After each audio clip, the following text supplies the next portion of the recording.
30 दिसंबर 2019 पीर का दिन है। बहुत अच्छा मौसम निकला है। तकरीबन 12:30-1 बजे के बाद धूप निकली है, बहुत धुंध थी। कुछ जड़ी बूटियों का तारुफ करा रहा हूँ। ये एक दरख्त के नीचे, एक पौधे के नीचे, एक पौधा है, ये कनेर का दरख्त है। इसके नीचे एक ये देखें, अंदर कांटे हैं तो मेरा हाथ नहीं जा पा रहा, आसास है। ये देखें, ये पौधा है, ये सांप की तरह बाहर निकला हुआ है। ये नीचे से अभी निकल रहा है, अभी इसने फूटना है। और इसके इस तरफ भी ये सारा पौधा निकला हुआ है। आप देखें तो बाज़ाहिर दूर से ऐसे नज़र आता है कि शायद कुछ सांप है। ये अभी बहुत बड़ा होगा, अभी ये छोटा छोटा निकल रहा है।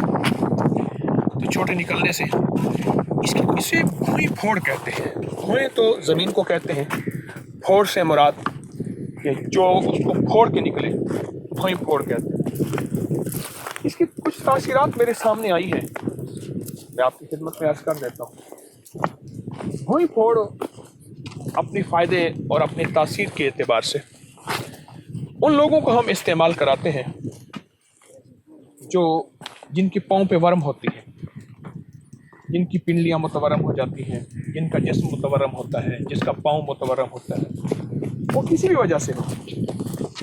इसको ऐसा किया जाता है कि थोड़े टुकड़े काट के, और टुकड़े काटने के बाद इसको पानी में डाल देते हैं।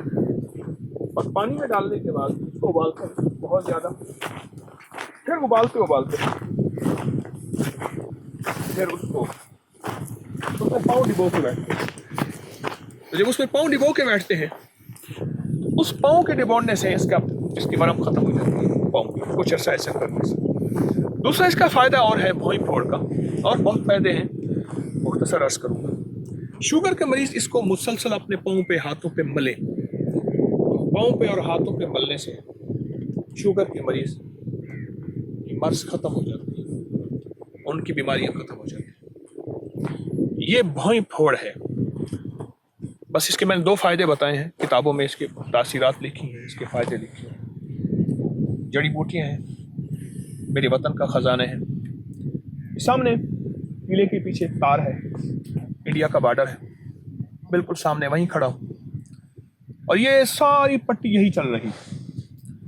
उधर से राजस्थान का सारा सेक्टर, जैसलमेर का, और इधर से थर तक, सिंध तक, ये सारी नेमतें, ये सारे ख़जाने चल रहे हैं। और मेरा वतन इन ख़जानों से माला माल है। इनकी हिफाजत भी करें, इनकी कदरदानी। अस्सलाम वालेकुम।